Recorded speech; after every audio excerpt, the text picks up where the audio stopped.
সব কিছুই মূলত হচ্ছে বিএনপি যখন ক্ষমতার বাইরে ছিল, এই সব কিছু তখন দেখতাম যে বিএনপিই চাচ্ছে, ওনারাই চাচ্ছিলেন। আমাদের কাছে মনে হচ্ছে যে আমাদের কথা তো ওনারাই বলে ফেলতেছেন।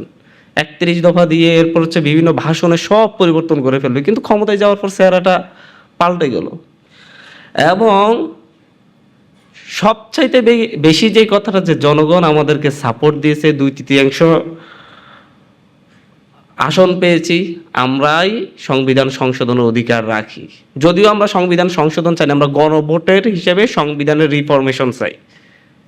আমরা বিএনপির সাথে জাতীয় নাগরিক পার্টি, এনসিপি সহ বাকি রাজনৈতিক দলের ঐক্যমত কমিশনের সমঝোতায় রিফরমেশনের কথা এসেছে। এর আগে আমরা নতুন সংবিধান চেয়েছিলাম।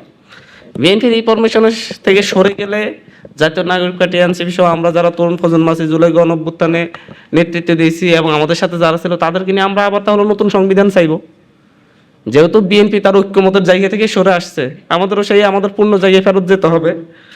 তো বিএনপি যখন এই কথাটা বলে যে হচ্ছে জনগণ আমাদেরকে সাপোর্ট দিয়েছে, এত পার্সেন্ট 51% আমরা সাপোর্ট পেয়েছি, সুতরাং আমরা যেভাবে চাইবো সেভাবে হবে এবং আমরাই এই অধিকারটা রাখি। তা আমি ওনাদেরকে প্রশ্ন করতে চাই, আসলে হচ্ছে আপনারা তখন বলতেন যে গণভোটের যে সাইটটা প্রশ্ন দেওয়া হয়েছে, এই সাইটটা প্রশ্নের সাথে আমরা একমত না এবং এই অনুযায়ী আপনার গণভোটে হা দিলেও আমরা এই সাইটটা প্রশ্নের বাস্তবায়ন আমরা করব না। তাহলে দেখা যেত যে কত পার্সেন্ট ভোট পান। তাহলে 220টা আসন কেন 100টা আসন পাইতেন কিনা সেটা দেখা যেত। সেটা তো তখন বলেন নাই।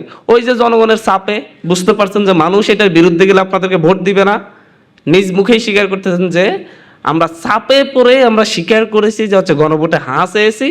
চাপে পড়ে, কার চাপ? জনগণের চাপ ছিল।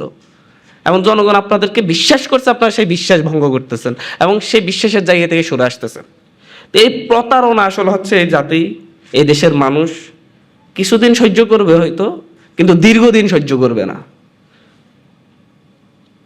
মানুষ আপনাদেরকে বিশ্বাস করছে, আপনারা বলছেন আপনারা সকল সংস্কার করবেন, গণভোটের সব কিছু, গণভোটের বাস্তবায়ন করবেন, গণভোটের প্রশ্ন বলতেন যে হচ্ছে ওই যে বলে এখন আমরা 4.5টা প্রশ্নের 3.5টা প্রশ্নের সাথে একমত, হাফ প্রশ্নের সাথে একমত না। সেই কথাটা ভোটের আগে বলতেন, আমরা হাফ প্রশ্নের সাথে একমত না, আপনারা গণভোটে হা দিলে আমরা এই হাফ প্রশ্ন বাস্তবায়ন করবো না, হাফ বাস্তবায়ন করবো না, 3.5টা প্রশ্ন বাস্তবায়ন করবো, সেটা উত্তর বাস্তবায়ন করবো। তাহলে দেখা যেত মানুষ আপনাদের কত পার্সেন্ট ভোট দেয়।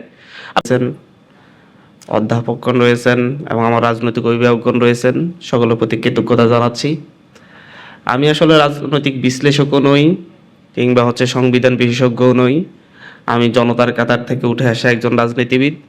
আমি খালি চোখে যাই দেখি, মানুষের ভিতরকার যে উপলব্ধি সেটা নিয়ে আমি কথা বলতে পারি। দীর্ঘদিন ধরে আমরা যারা হচ্ছে একেবারে তৃণমূল থেকে, একেবারে মাটি থেকে উঠে এসেছি, যারা একেবারে মানুষের সংস্পর্শে থেকে উঠে এসেছি, সেই মানুষগুলা বলতে আমি বুঝাচ্ছি যে হচ্ছে শুধুমাত্র 10 তলা ভবন কিংবা 15 তলা ভবনে থাকা লোকজনকে না, একেবারে গ্রামের খেটে খাওয়া মানুষের সংস্পর্শ থেকে উঠে আসা। আমাদের কাছে উপলব্ধি, আমাকে সেদিন যেদিন সংসদ শেষ হলো, একজন সাংবাদিক জিজ্ঞাসা করতেছিলেন যে হচ্ছে প্রথম অধিবেশন শেষ হলো, সর্বকনিষ্ঠ এমপি হিসেবে আপনার উপলব্ধি কি মনে হচ্ছে, কেমন এনজয় করেছেন? তো আমি ওনাকে বাংলাদেশ আবার দাঁড়াতে না পারে। ধন্যবাদ সকলকে। আসসালামু আলাইকুম রহমতুল্লাহ।